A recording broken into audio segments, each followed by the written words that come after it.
dog just barked at me. He's like, "No, you're not doing this. I'm trying to go to sleep." I got a specific request for this particular story because of the name, but before I start, I wanted to tell you what the name actually means because the context, it's not what you think. It's a different thing. It's, we do not talk about the context with which I am not talking about it. This story is by Robert Westall. It's in Antique Dust, Ghost Stories by Robert Westall. And it's called The Dumbledore. Now wait, just a second. Dumbledore is an old British word for bumblebee. It can also refer to the kind of beetle known as a cockchafer. I'm a cockchafer. I'm a cockchaser. I'm a bitcher, I'm a grinner, I'm a lover, I'm a sinner. Dumbledore originated as a term used in a regional British dialect, but it is now very rarely used. An even less common variant of the word dumble drain.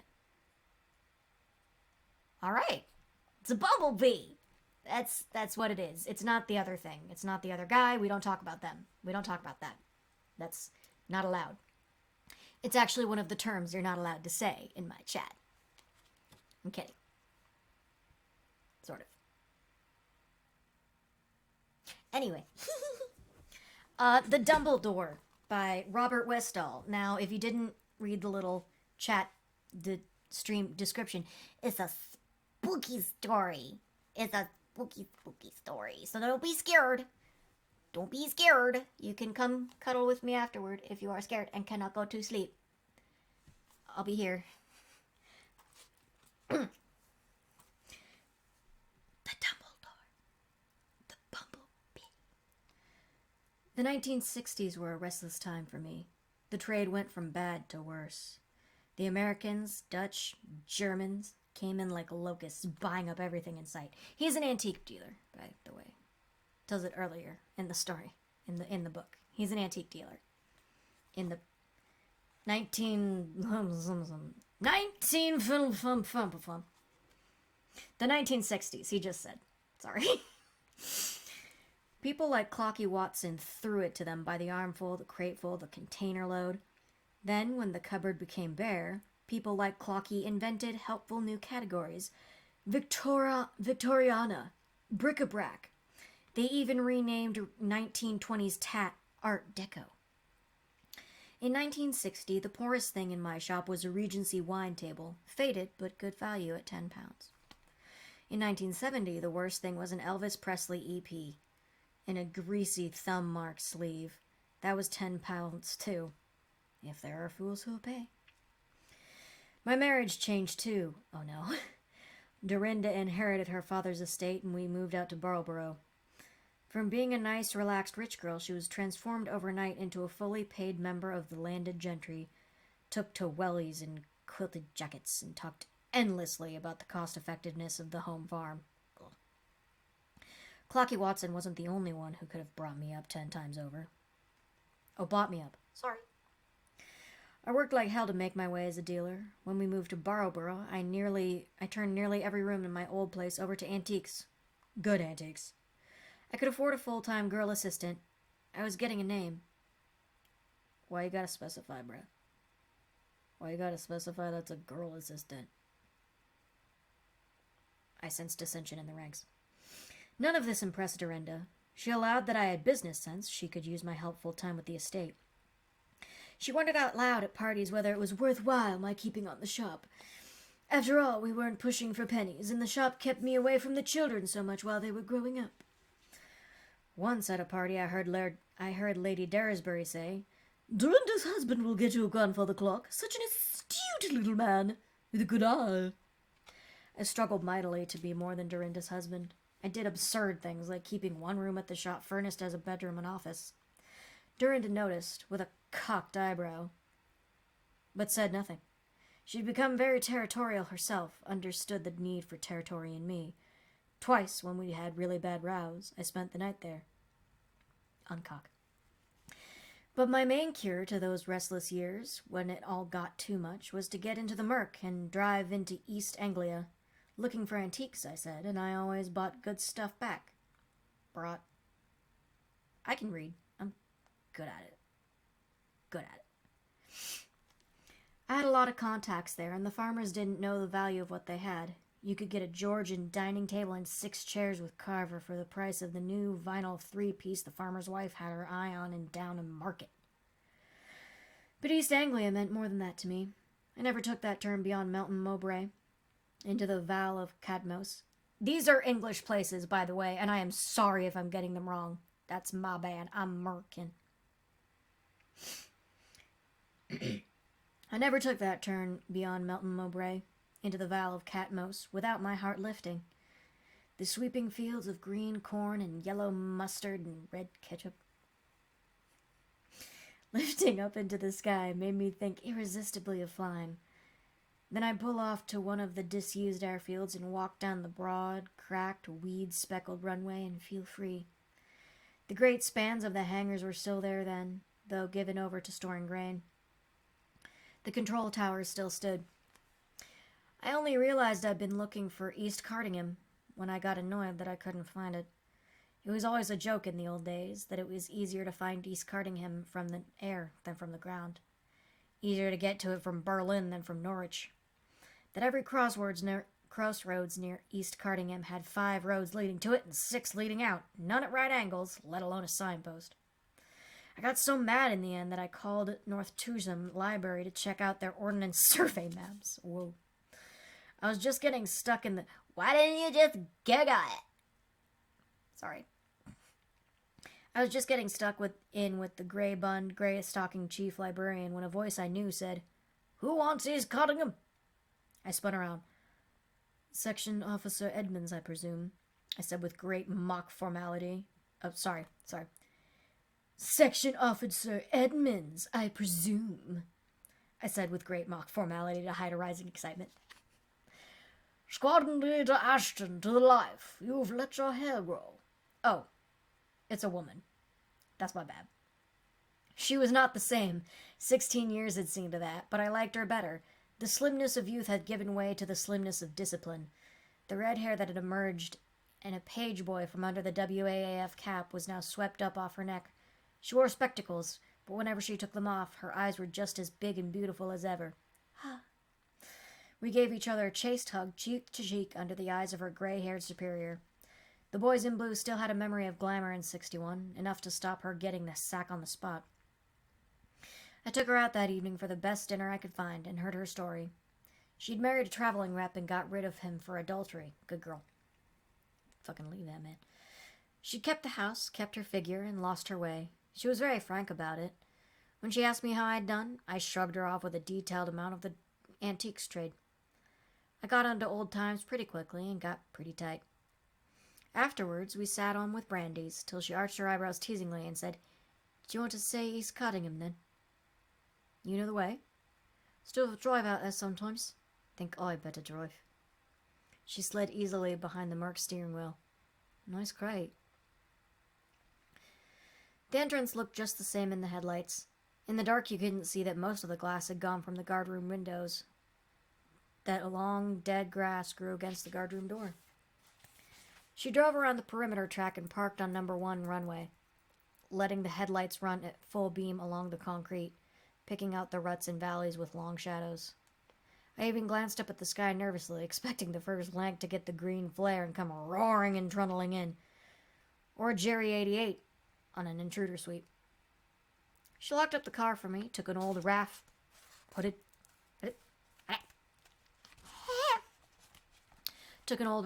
torch out of her bag and led the way, letting the beam flicker here and there, like an usherette helping you find your seat in the cinema. I couldn't help wondering how many nights she'd come here. She led me straight to the old mess. As I touched Chalky White's painting of Lanks taking off over the anteroom fireplace and the paint flaked off my finger like powder, I grew in awe of her, as if she were a high priestess of some old religion. We even found the adjutant's ashtray, an old aluminum thing, advertising gold flake. Somebody had put their chattering That reading thing I mentioned, I am really good at it. It says cluttering. It says cluttering, not chattering. It says fucking cluttering. I'm a big brain. Somebody had put their cluttering great foot on it, but it was the Adge's ashtray, all right. The one we'd stared at while he tore us off a strip. I was still clutching the ashtray like a sacred relic when she asked me in for a nightcap. I staggered across her doorstep, still babbling about the wonder of the bloody ashtray. Gin hand hit, Squadron Leader Ashton? She still had the Okay, sorry. Gin on date. Squadron Leader Ashton? I think that's right. She still had the Cockney barman's accent to perfection. Had any time passed at all? When she brought the drink, she'd let her hair down and put an RAF officer's cap on top of it. Chalky White's second best cap. She'd always been Chalky's girl till the night he got the chop over at Darmstadt. Oh. She was Chalky's girl, but we'd all fancied her. We were still waiting for her to get over Chalky and pick somebody else when the war ended and we all went home. So she'd never got over Chalky. Come back here when our marriage broke up to be near him. I could see Chalky so clearly in my mind's eye, always laughing and twitching between those laughs. Her blouse was starched in pale blue, like a WAAF officer's shirt. I hadn't noticed before. I moved rather unsteadily towards her. Do you still miss him? Her eyes were very close. She wasn't wearing her spectacles. Do you? She asked. Yes, I said. But I didn't. I hadn't thought of him for 16 years. There seemed nothing else possible to say. Put my hands over her slim shoulders. After that, I always rang her, the night before I came over into East Anglia. Couldn't have been much an affair, from her point of view. But as she said, it was a lot better than drifting into middle-aged librarianship. I don't know how long it might have lasted if I hadn't taken the shortcut that day, past Lower Wendlebury. I'd know Wendlebury nearly as well as East Cardingham, because I'd been liaison officer with the Yanks. Should I be reading this in a British accent? My fighting war had been very short, most of May 1940, flying Blenheim Mk2s against the German breakthrough at Sedan. Going out in a fight of 7, including 2 new boys, and coming back with 4. Ugh. That last time I'd come back with 1 engine smoking glycol, a headless bomb aimer at my feet, a wounded rear gunner, and a very large piece of shrapnel in my leg. I don't remember much about it, except the wind blowing a gale through the shattered cockpit cover and my gunner shouting, "Break right, for Christ's sake, he's coming around again!" We got back at 0 feet, and the crate fell apart around us as we landed, which saved the bother of scraping us out like sardines out of a tin. Anyway, I'd saved the gunner, and when I got to the hospital, they gave me a gong and posted me as liaison to East Cardingham. Can't fly a big bird with half your thigh muscle gone. Anyway, I was taking this shortcut past Wendlebury one rainy dusk in 1962 when I saw a series of mounds rearing up over the perimeter fence. Suddenly uneasy, I turned the Merc and drove in to investigate. God, it was awful.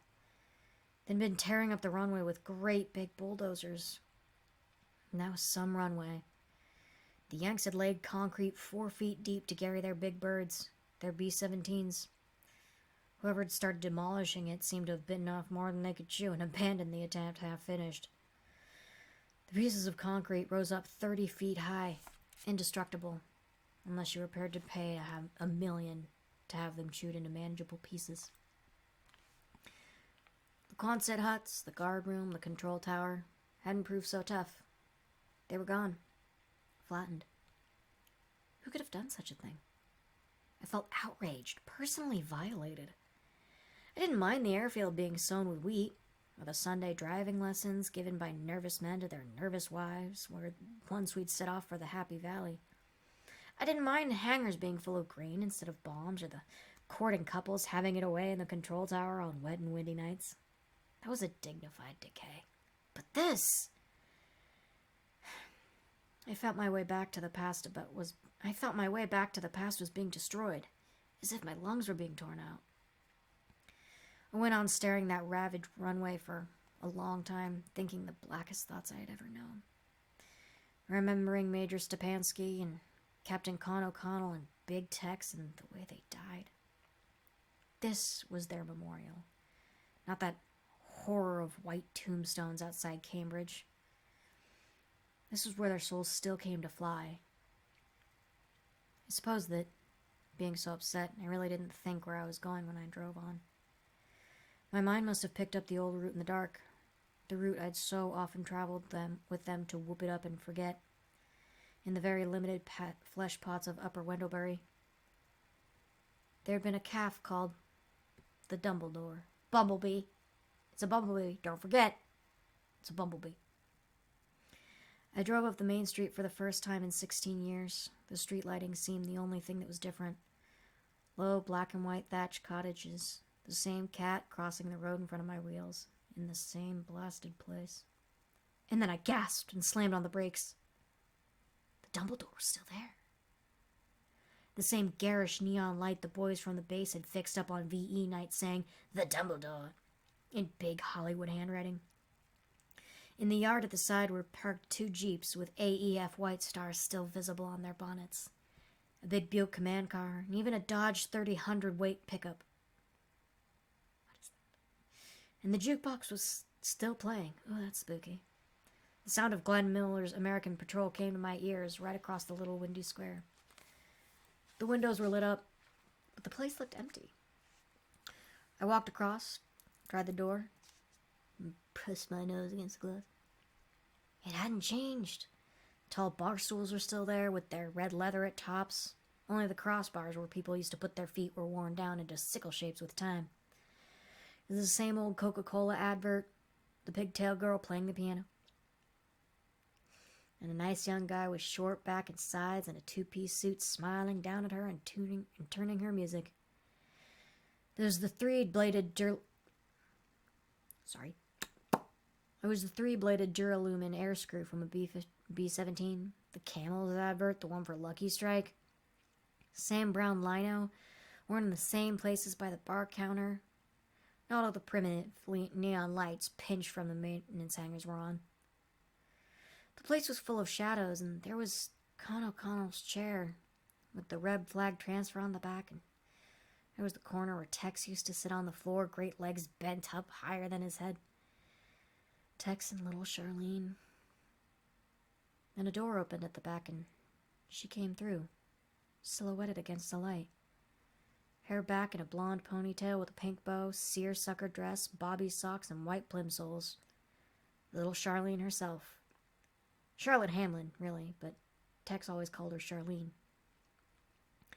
I tapped on the glass of the door to get her attention, but she passed, silent on plimsolled feet, circling the room, touching this and that, pausing at the part of the bar where Tex used to pick her up and set her down.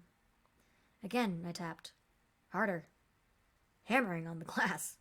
She looked in my direction, but her eyes were blank. She looked straight through me. Then went on her way, touching things like an automated doll in a glass cabinet. Finally, she went through the lighted door at the back, the door shut, leaving me with the shadows again.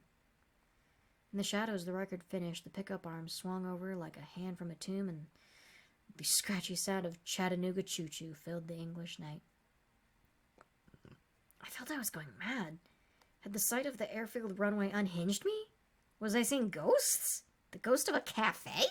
I staggered to the side yard and sat in the driver's seat of one of the Jeeps. That was solid enough, not a ghost. Though the seat was soaking with rain and the windscreen wipers had rusted through and the license said 1945. I don't blame myself for what followed. I had to find out what the hell was going on. So I went round the back like we always did for a bourbon whiskey when the double door was closed by the old British licensing hours. I hammered on the back door, hammered, and at last it opened. Little Charlene stood there. It was little Charlene, but closer now I could see she was no ghost. There were lines on her face, not many, but it made her 34 and not 18 anymore. It's Joff, I said gently to her still face. Joff Ashton from East Cardingham? Her expression didn't change. She didn't recognize me. I was a friend of Tex, I said. Then she raised her right hand. It had a gun in it. Colt 45. Tex always carried a pair of cowboy holsters when he went over to Germany. And that gun wasn't a ghost either. She had to use both trembling hands to lift it, and by the time it was pointing at my belly, I realized I'd better presume it was loaded. I just made it behind the Dodge pickup before she fired. I heard the bullet wang off the Dodge's cylinder block. She fired in my general direction 5 more times till the gun was empty. I could hear the bullets cutting through the assembled vehicles with that peculiar noise a bullet makes piercing thin metal. Then, her face still expressionless in the quiet lamplight, she closed the door and went back inside. After 5 minutes, when I was sure she wasn't just reloading, I crawled out from under the Dodge and dusted myself off. I was in the middle of a small town, and she'd fired 6 shots, enough to wake the dead, and nobody had come. The lamplit streets were as empty and yellow as ever. There were lights on in all the house windows. It wasn't more than 7 in the evening, but nothing stirred. Silence. It was as if Wendlebury had turned its back on the Dumbledore. It was pretending it didn't exist. I decided I needed a stiff drink. Same. There should be a pub called the Duke of Suffolk up West Street. I tried it, more in faith than hope. But when I staggered through the door of the bar parlor, there was Tom Watkins behind the counter, polishing a glass and looking nearly as gray-haired and pot-bellied as his father had in 1943. "Good evening, Squadron Leader Ashton," he said with a triumphant grin. "The usual." "Make it a double," I said. "I've just been to the Dumbledore." He had been smiling, but now his face went curiously still. "What the hell's going on up there?" I asked. Looked around the bar, as if to make sure it was empty. Then he gave me my drink, took one himself, a lot bigger than he used to. Said, "It's a long story, Squadron Leader." "You remember Tex?" I said. "Big Tex." He nodded, took too big a swig of whiskey, and nearly choked. He waited for me to wipe my eyes and said, "Remember the night we all heard they got the chop?"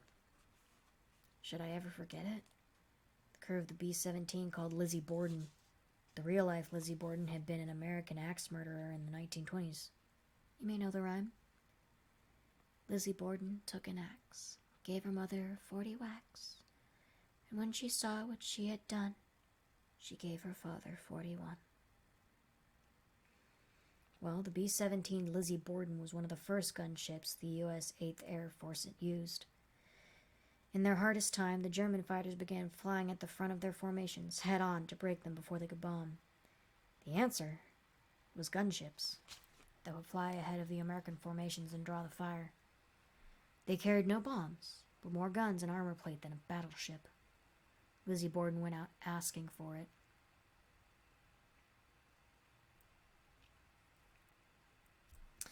Stepansky had left her shiny metal finish, not the khaki drab the rest were painted. She shone like the sun, like a mirror in the sky, and on her nose, this big, impossibly busty, near-naked blonde was painted, with long, wild hair, busy putting an axe straight through Adolf's skull.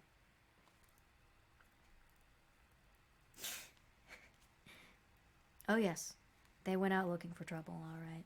And they found it. Which is funny, because they weren't really those sort of guys. Stepansky was old for a pilot. A quiet, thin schoolteacher from Chicago, frizzy gray hair, but he was of Polish origin, and you remember how Poles felt about the Nazis. I do. I was there. I'm 78 years old. And Con O'Connell's family were filthy rich. A little stocky, dark-haired guy, a medical school graduate from Yale who just couldn't wait for the war to finish so he could get back and find a cure for cancer.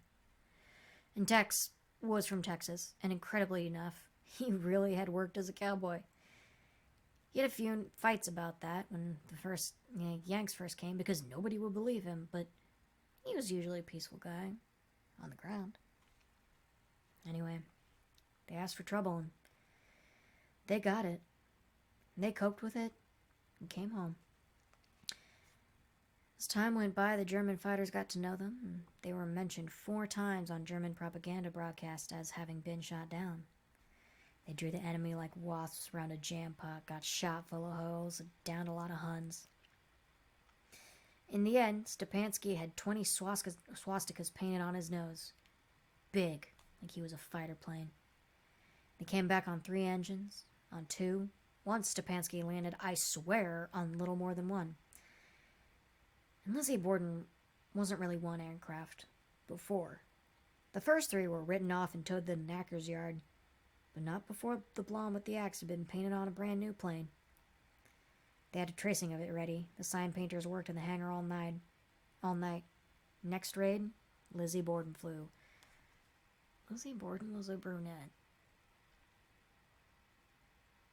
Just so we're clear.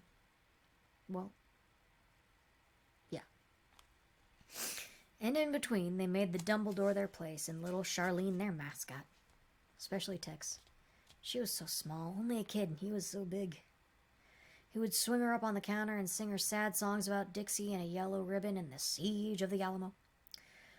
On big nights at the base dance, he would walk around with her sitting on his shoulder, and before they went on a mission, the whole crew would kiss her for luck. Harmless fun, we thought. Harmless. Then came their last mission. 3 more and they'd have been going home, but it wasn't to be. They got hit on the big raid on the ball bearing factory. Hit bad. 2 engines out and still over Germany. The group did their damnedest to cover them. Stepanski came down to 0 feet to make it hard for the fighters, and 3 other unfit forts stayed with them, throttled right back. Even a group of Mustangs fighters got in on the act, but the Mustangs' fuel ran out over Belgium and they had to come home. 2 of the other forts were hit and went down, and still, somehow, Stepanski kept Lizzie Borden in the air. But the Germans went mad. They had to down her, and to hell with the cost. 1 Me-109 actually tried to ram, but Tex picked him off the prop blades, and he blew up. Lizzie crossed the Belgian coast, trailing a deadly mile-long plume of glycol. And still, the Jerry fighters followed. She passed outside the range of the German coastal radar, and still they followed. They followed her to within sight of the Suffolk coast, where squadrons of Spits and Hurries were scrambling. Too late. Within sight of home, they downed her. But still, Lizzie's luck seemed to be holding. She pancaked neatly into a calm sea and floated with her wings stuck to the waves like a trapped moth. It must have been a crazy sight, with the other forts still circling her at 0 height, wanting to help, and screaming for reinforcements over her WT. The English home defense squadron starting to be visible dots in the sky. Stepanski and, they said, the whole crew except Tex, standing on the wing, getting the dinghies inflated. That was the time for the happy ending, but somehow Jerry must have known that while her crew lived, Lizzie Borden would never die. They came in again and machine-gunned the crew as they stood on the wings, as they struggled with the bullet-punctured dinghy in the water. They wept out the lot, except Tex. He was still inside his dorsal turret, firing. Somehow he must have known. He downed another Jerry. He was still firing his guns as the water closed over his turret. The last thing to show. The Jerrys had left it too long, and they were close to the deck, sitting ducks. About 4 squadrons of Spits caught them. Not many Jerrys saw Belgium again. When the air-sea rescue reached the scene, and they reached it quick, there wasn't a thing to be seen, barred Major Stepanski's body, still floating in his Mae West. Yes, I said. I remember the night they got the chop. Another whiskey, sir. I nodded. He gave me another Dabo. Do you remember a little fella called Jack Milton? Little Jackie Milton? I didn't. Which mob was he with? He wasn't with a mob, squadron leader. He was a farm worker. Directed to work on the land. Conscientious objector. Oh. Him, I said. He wasn't a character I wanted to remember. A pacifist in the middle of a war. A man who chose to keep his lily-white soul clean when hundreds were dying daily. He hadn't even had the decency to keep quiet about it, kept arguing with the Yanks that war was the greatest evil the human race was subject to. Clever, too, in a mulish way. Argue the hind leg of a donkey. I wondered some of them didn't thump him, shut his mouth, and yet the Yanks who were doing the real fighting and dying were far more tolerant than I was. Part of it was that Tex tolerated him. More than that, made a pet of him. Bought him drinks in the Dumbledore, listened to his philosophical cant.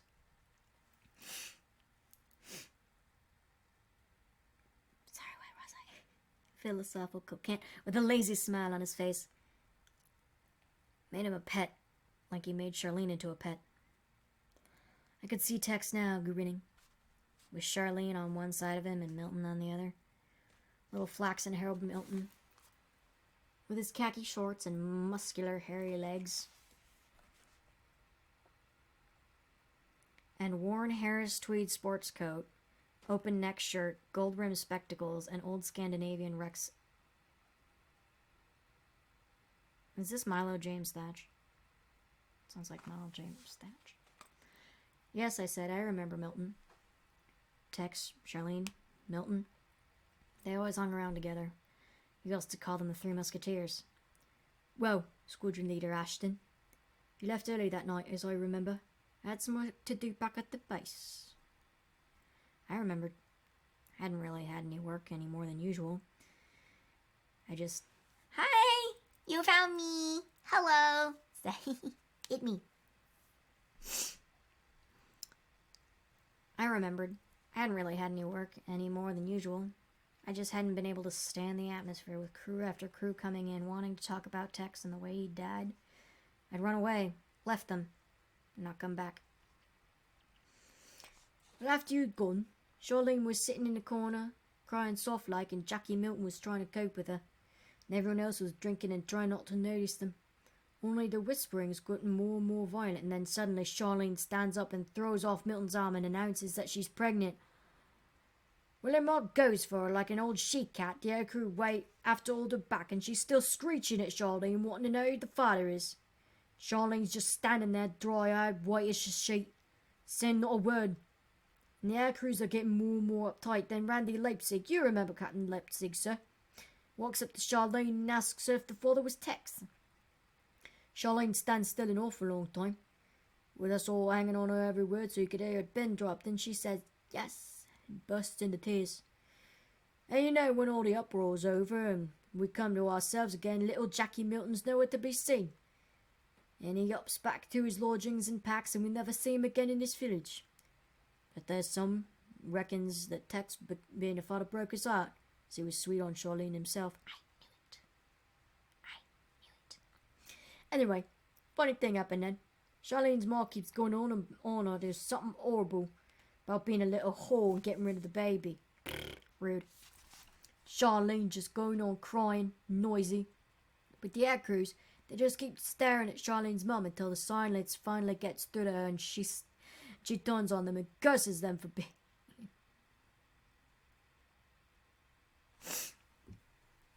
Ew. Rude. It was rude. This? What was rude? I mean, Mom, yes. Mom is fucking rude. Don't call your daughter a whore. You're a whore. And not the good kind. Being mean to your child. The silence finally gets through her, and she turns on them and curses them for being oversexed and overpaid. Overpaid? They're soldiers. What?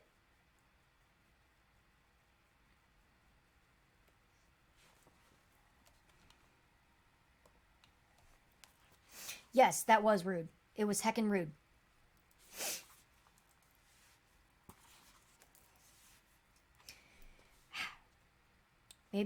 Maybe her mom should try being a whore. It's nice. It's cool. It's good. It's good for the economy.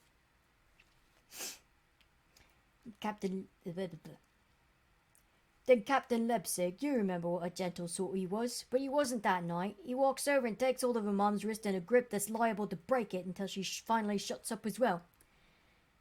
Captain Lipstick says, Tex is dead, and Tex died a hero, ma'am. And this kid your daughter is carrying is all we got left of Tex. Charlene's mum shuts up and never opens her mouth again. And all the air crews say goodnight to Charlene real soft and touch her hand like she's... If I was Catholic, sir, I'd say like she was the Virgin Mary. Tom took a deep, embarrassed swig of whiskey and wiped his mouth with the back of his hand. On the next day, the padre from the American base comes to the Dumbledore, and he doesn't go on like you'd expect from a sky pilot. No, says Charlene can have a baby in some big American military hospital when the time comes, and they'll drive her there in a big staff car. She's going to have a regular American allowance for the kid, of some sort, starting now. Think that had some part in shutting her ma up, if you ask me. Charlene thanks him and goes on serving in the Dumbledore, pale and strained, but kind of proud too, with her head up. As far as the air crews are concerned, she's St. Joan and Calamity Jane all rolled into one. And she gets a letter from Tex's mum and dad in America. There's a lot of dollar bills tucked inside, and they'll say they'll get over to see their grandchild just as soon as the war's over, and to take care of herself. And it just goes on being like Christmas for Charlene and her old mum. I mean, her dad's dead, and they're pretty hard up and just rent the calf, but after a bit, a deputation comes off the base, and all the air crews have had a whip round, and they've bought the Dumbledore for her and the empty shop next door. And the ground crews chip in even at the height of the attacks on Germany, and they strip out the two shops and rebuild them like new, and there's a jukebox and the first neon strip light I ever did see myself outside an American base. When they announced that Tex had been given the Congressional Medal of Honor, that's FAC, as you know, well, there just ain't nothing any airman likes better than running down to the Dumbledore and seeing that Charlene's all right for old Tex. Anyway, VE night comes. You'll remember VE night at the Dumbledore, sir. No, quite a night that was, sir. Little Charlene 8 months gone and as big as a barrel, but still serving behind the counter to the end, like Tex in his guns. Then before VJ night, the kids been born and the Yankee grandparents had come up to see little Tex. They wanted to take Charlene and the kid back with them, but she wouldn't leave her mum because her mum wasn't well. Leave your mum. When the mum finally died, they offered to give them a home again, and they could have afforded... they were loaded oil wells, I think. But Charlene wouldn't. She had said she'd stick to her guns like Tex stuck to his, and when the base closed after the war, they gave Charlene a lot of stuff. Like the fortress ice screw on the wall, and jeeps to stand outside. Useless stuff, of course, worn out write-offs, but Charlene always liked anything American, so that made her feel at home. You're British. What? Well, a few years passed, quiet years, Randy. But little Tex was a fine little lad and helped his mum with the Dumbledore from the time he could walk. She never married. He was all she had. He wasn't big, which puzzled us a bit, because Tex had been 6'2". He had a massive flaxen hair, whereas Tex had been almost bald at 23. But we just recognized he'd taken more after Charlene. Strong little buggy he was, though. Sort of...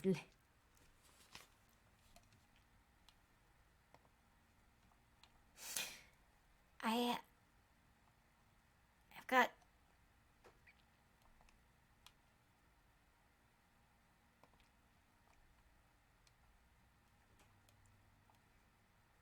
Sorry, what? You tried to post LMAO and the automod caught it for swearing. Hold on. Let me see if I can...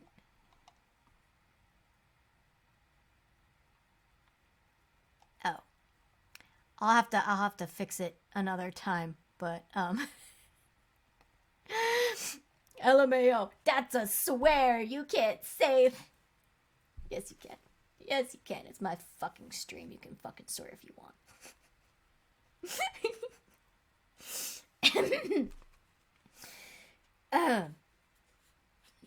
Okay. But we just reckon he'd taken after more after Charlene. Strong little bugger he was, though. Should have seen him lift down a full jar of sweets afore he was 5. Then, of course, the Yanks started coming back for holidays. Got themselves organised into their various squadron old comrade associations and came back by the bus load every summer with their wives and their kids. We always felt a bit sorry for them because it seemed a miserable kind of holiday. Nothing to see except that bloody great cemetery outside Cambridge. And the old airfields crumbling away or lying under the corn. We used to lay on a slap-up tea for them in the village hall, and they'd keep asking, "Where's our so-and-so?" And more often every year we had to say, "Dead," or "Remarried," or "Moved away." So you can imagine how the Dumbledore caught their fancy. It became kind of like a shrine, like that Catholic place up Walsingham Way, to Our Lady. They kept on bringing things. That bloody great press photo of Tex in his flying gear half covered the wall. It did. Did you see it? And what fuss they made of Charlene, I reckon that's why she never married, because she was still a good-looking girl and she had plenty of offers. But they made an even greater fuss of little Tex, sort of twisted him as he grew up. He was the first kid round here to wear blue jeans, and every day a different t-shirt. One day it was the Brooklyn Dodgers, and the next it was Notre Dame University. When all the other lads had their teddy boy sideburns, young Tex still kept his hair in a crew cut, just like the air crew used to have. Made a lot of trouble for him at school with the other kids and the teachers, especially when he insisted on speaking American all the time. He could speak every accent in the States by the time he was 12. He used to have the Yanks in fits. He chewed gum all the time, even if the headmistress caned him for it. It only got worse when he got older. He used to spend months in the States on holiday. Not just with his grandparents either, though they doted on him and were across here every year. Didn't help either how much Charlene prospered. She never said much about it, never bragged, but I reckon she had a tidy pile up in the bank. Especially after she brought up the old Holmes house and turned it into Dumbledore Guest House and charged Yanks fancy prices to stay. Oh, she was into all kinds of things. Postcards, coloured postcards of the old calf, never missed a trick. Didn't make her very popular with the locals, but she didn't seem to care. She was all wrapped up in little Tex. I know, right? Talking American? Like, what do you mean? Guns and corn and... I'm an American. I should know how to talk American. That... talking American, like... Our school system is flawed and we have terrible health care. Just imagining like a little five-year-old kid. My mom said I can't get my teeth fixed because healthcare is damaged and it's a flawed system.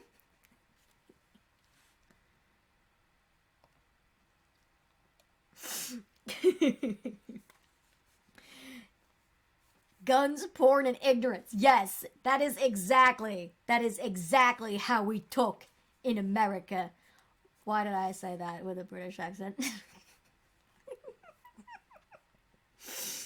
Oh, goodness. He was really bright, got to the grammar school in Norwich and got a lot of O-levels.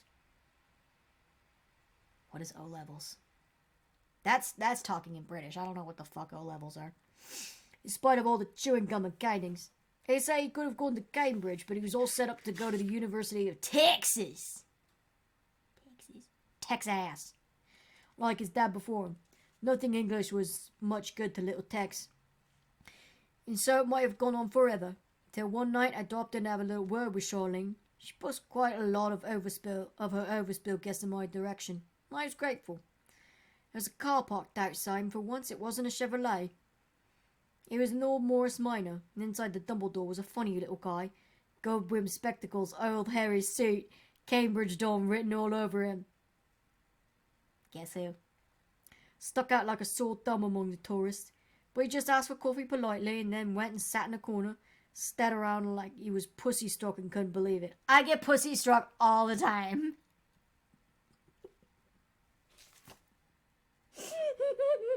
It's called bisexual panic. Shit. Okay. The little Tex came in from school, got behind our counter to help. I can remember him so clear, the brawn crew-cut hair and the University of Texas sweatshirt, and the little gold hairs glinting on his bare arm muscles in the sun. And I noticed the little fella in the corner. He was just drinking his coffee when little Tex came in, and he suddenly slurped it all over the formica countertop. and started to wipe it up, all confused with his handkerchief. Little Tex was over in a flash with a clean dishcloth. Very fussy he was, in the Dumbledore. And as Tex wiped up the table, he looked down at the bloke, and the bloke looked up at him, and I could have died, Squadron Leader. Their profiles were the spitting image of each other. Oh, yeah. What? Yeah. Yeah. Yeah. She slept with the Milton guy. Of course she slept with him. They was yelling at each other earlier. If that wasn't a hint, I don't know what was. And the little fellow went very pale. Tex himself seemed a bit baffled. I remember he shook his head as if trying to shake some idea, some memory out of it, like it was a buzzing fly that was bothering him. And Tex went back to the counter and nobody else seemed to have noticed anything. But Tex was doing various Yank accents to amuse the tourists. And Charlene came in, her hands full of lists and things, and she looked up and noticed the little fella.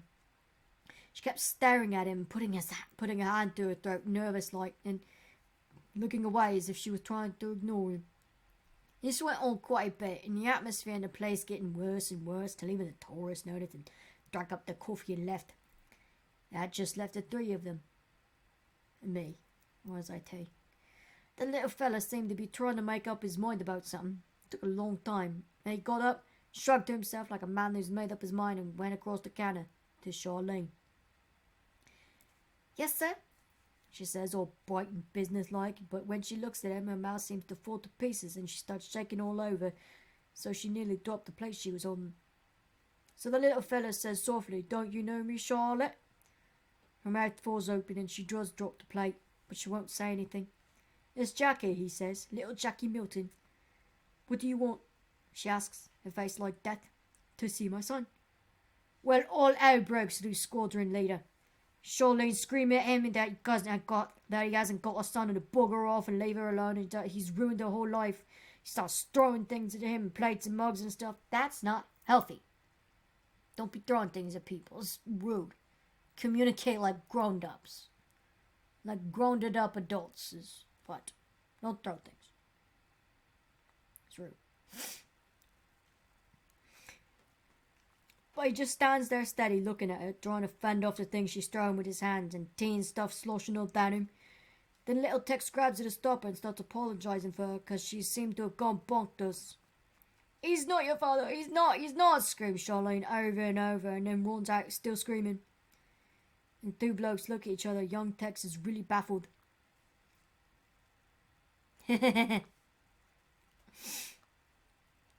Then Jackie Milton takes him gently by the arm and turns him, so they're facing side by side, the big mirror with Coke stickers all over it. And as I get up and look over their shoulders, I can see two faces looking out at me.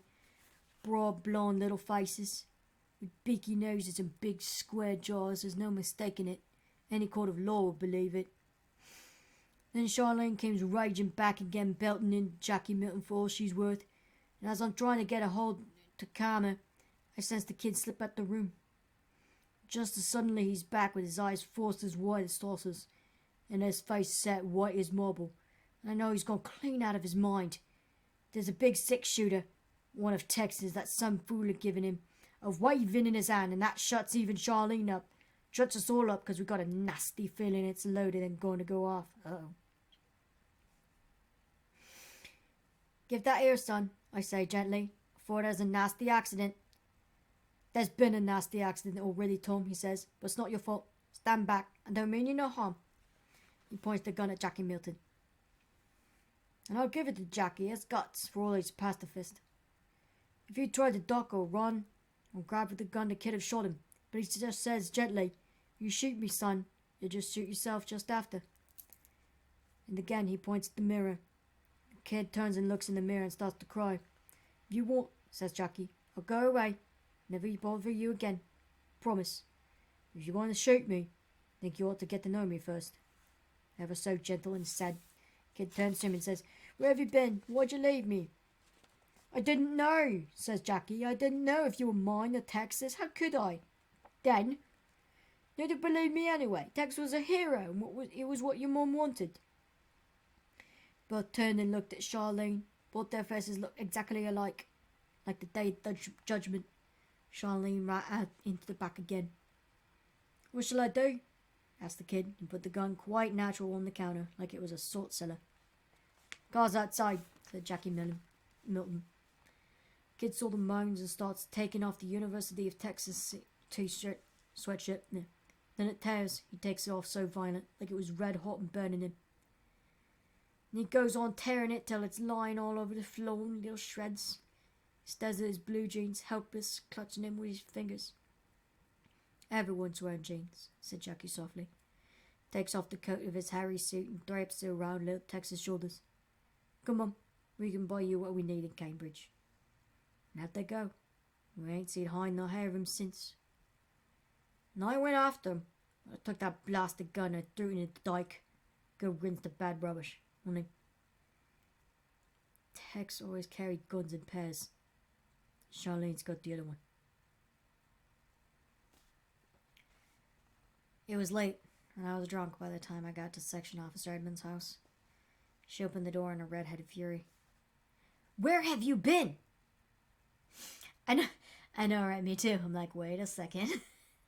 Hold on. It was late, and I was drunk by the time I got to Section Officer Edmonds' house. She opened the door in a red-headed fury. Where the hell have you been? Where the hell have you been? So I sat down in my usual chair in her lounge and drank some more and told her the lot. We sat till midnight, silent toward the end. Then she said, you want to come to bed? But she knew that the answer would be no. No, that's so mean. That is so rude. That is so rude. I'm really glad that I was growing up. I was too analytical for stuff like that to work on me. Like the spell Pen Island. I was like, no. I've already gone through it in my head. I know what it's gonna fucking say. You can't. Or like the ICUP thing. I never fell for that shit. I was like, no. Even if I'm not sure, I'm not gonna say it out loud because you're gonna make me look like an asshole no matter what I say because we're 12 and 12-year-olds are mean. By nature. Anyway. Okay. I can't go on with it, Peggy, I said. We've been on Cloud 9 too.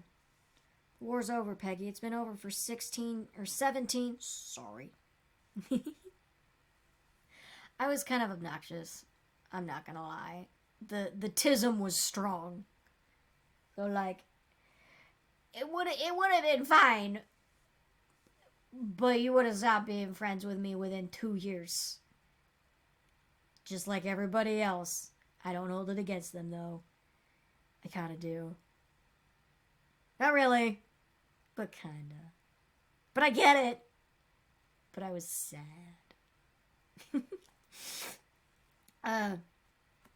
The war is over, Peggy. It's been over 17 long years. Tex is dead, Chalky's dead, you're dead, I'm dead. I'm a dead middle-aged antique dealer. I suppose I'm a middle-aged librarian? No, I said, not middle-aged, not yet. You could start again. She shook her head at me, half sad, half comical, very thoughtful. I don't think I can come anymore. Oh, you should talk to your doctor about that. I don't think I can come anymore, I blurted out. She smiled faintly. What'll you do? I was really sad for her in her dress. I had a delayed reaction to my own joke. What'll you do? I was really sad for her because I couldn't come. In a drunken sort of way. Well, he's not dead yet. It's not ghost fan fiction, because as far as we know from the rest of the book, he's not actually dead. He's not dead. Oh my god, is he dead? I haven't read the rest of the book. This is only the second story. Oh my god, is he dead? Girl, you just blew my mind. No. Oh shit, we gonna find out. We're gonna have to read the rest of the fucking... Oh my god, there's only one page left. In this story, not in the book, obviously. He might be. He might be a fucking ghost. We don't know. We don't know. But we'll find out. We'll find out. I'll manage. Did you think you were the only one? That's not her voice. I gave her a different voice earlier. I'm still going. Only what? The only lost RAF flyer who couldn't find his way home to East Cardigan? My God, if you think I'm going to be lonely, you're very much mistaken. I've got Tasha Norris and Sid Stevens out of B Flight. Taffy Thomas, Chucky's old flight engineer, is due to fly in tomorrow night. And Easby, and Tula, and Sproston, and Gatesby, and Mickey Morris. You're having me on. She pulled a desk diary out of her drawer with her old neat precision. I opened it. All the names were there, mine among them. You're not a woman, you're an old comrades union. That's rude.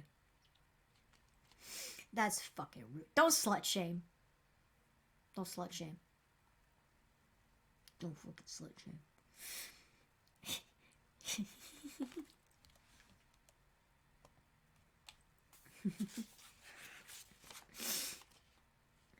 You're not a woman, you're an old comrades union. I said like an asshole.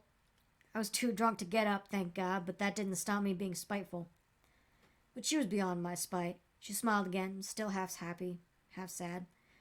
Just call me the old home base. That flak wasn't all over Happy Valley. Some of them have never stopped fighting the war. Tasha Norris's wife walked out on him. Sid Stevens has got cancer. And they all found the adjutant's ashtray. I was still bitter. Like an asshole. It wasn't even the Adja's ashtray. I bought it in an antique shop in Stalin, but it seems to make them happy just the same. Why? I shouted, why? Chalky got the chop, she said. It never mattered after Chalky got the chop. You remember, you were all waiting to see whose girl I would become once I got over Chalky. Well, I never got over Chalky. So when they came flying back, all shot up with civvy flak, it seemed the least I could do. She smiled the last time. You're tuckered up, Joff. Your eyebrows twitching. Go to sleep. With expert fingers, she loosened my tie and took my shoes off and lifted my legs up onto the couch, tossed a rug over me, gave me a beautiful salute in the doorway, and was gone into her bedroom, with the door locked. Snap. By the time I wakened in the morning with one beaut of a hangover, she was gone. There was just a note saying, please never come back. Yeah. Fuck out of here. Slut shaming. I never went back, but I still sent her flowers for her birthday. Imagine insulting a woman. Imagine insulting a woman and then sending her flowers for her fucking birthday. What kind of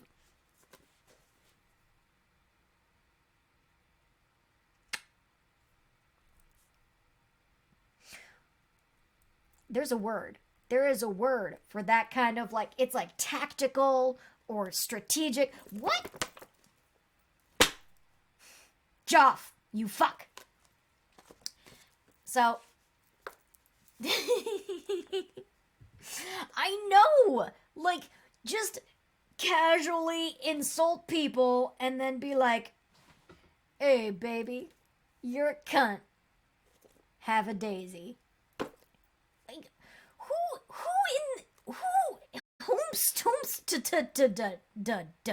like,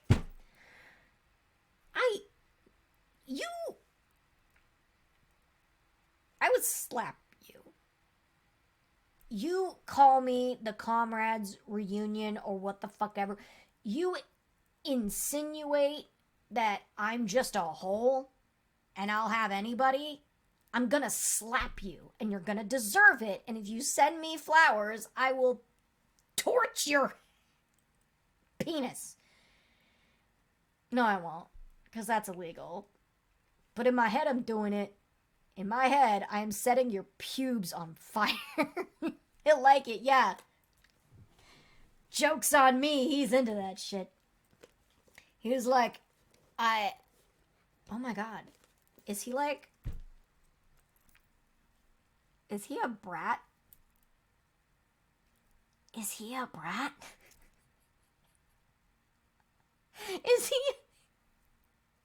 Is he a step on me, mommy?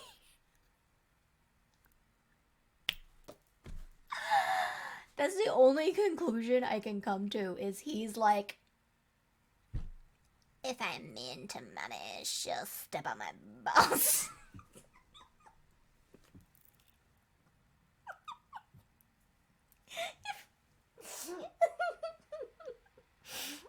If I say naughty things, mommy will punish me.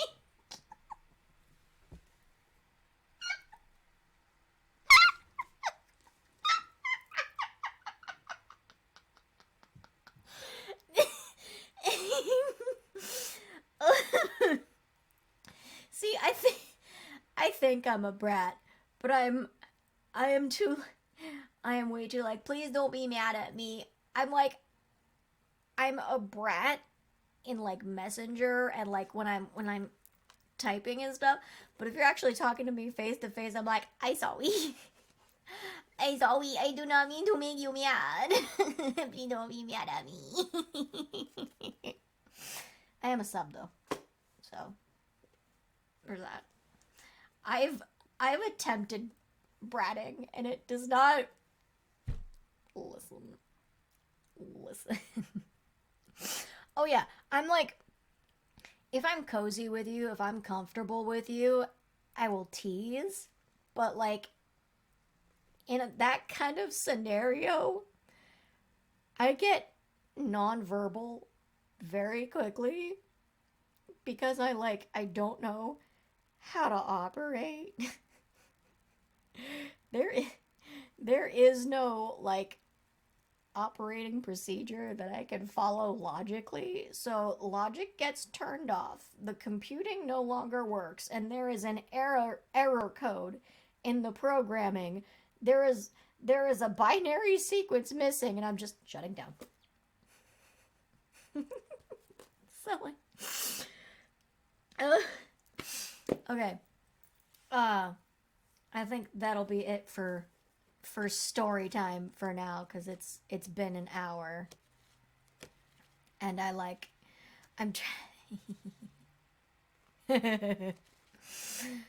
oh yeah, no, I'm an older sibling, so like I am good at I'm good at like teasing and being mean, but in a, well, not being mean. No, I am good at being mean. I'm very good at being mean. I don't do it, but I'm good at it. But I'm also like, I wasn't the I'm not touching you, I'm not touching you. I was the one that's like, you stop touching me now, I bite your finger. I bite you. So, yeah. Well, that's gonna do it for this evening, because I was about to look at my scrunchie. That's not a watch. This is not a watch, it's a scrunchie. It's almost 11:30, so we can, let's see. Yeah, I was just gonna ask which one we should do next, because I have already read The Devil and Clocky Watson, which is like, that's the one where he gets a clock and then shit go down very quickly. So that's that one. There's one called The Doll, The Last Day of Miss Dorinda Molyneux, which is interesting because his wife is named Dorinda. Is it the same Dorinda? Is that like, is like that the day they get married or something? Also, these are ghost stories. That one was not a ghost story. That one was just a sad story. A sad story. Also, her face was blank. Why she just shooting at people? There's something there, and I want to find out. The Devil and Clocky Watson, The Doll, The Last Day of Miss Dorinda Molyneux, The Woolworth Spectacles, Portland Bill, and The Ugly House. Which one do we want to do next? Because, like, I'm I don't know. I'm intrigued by Woolworth spectacles because the back says a pair of old spectacles that let their wearers see a little too clearly. So like, I don't know.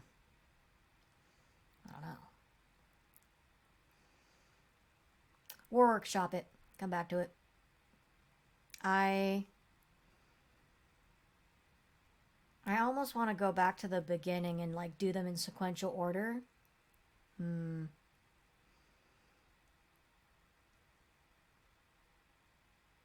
you talking about the Devil and Clocky Watson or the Dorinda one?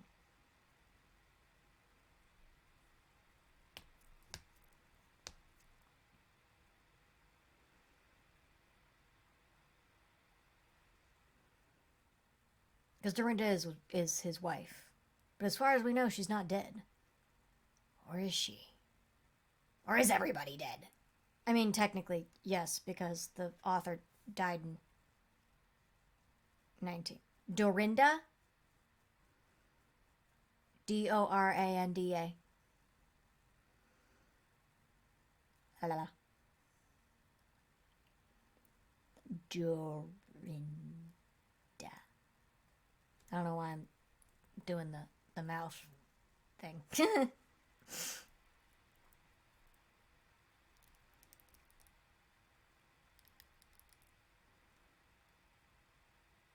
Dorinda. Okay. Yes, we will. Next time we will do the last day of Miss Dorinda Molyneux. Let me.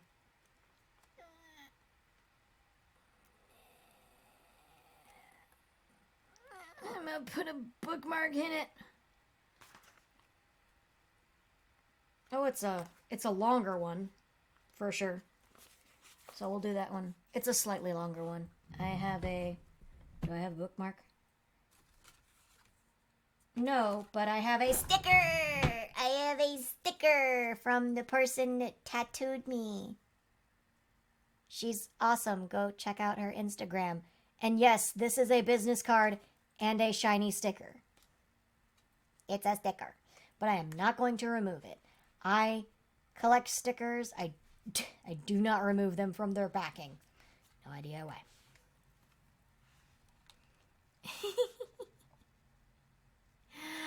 I'll have to... Yeah, I have to go into the chat settings and figure things out. Because I think it's on 30 seconds, but it's like, that works if there's like an amount of people. There's not an amount of people here. This is...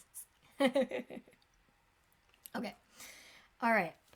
I put a bookie marquee. So I know where to start off next. And I will spook you next time. Probably in the next few days because I really want to read that story. Maybe Monday or Tuesday. I have a doctor's appointment on Tuesday, so maybe Monday. Okay. All right. I will see you later. I love you. Bye. Bye.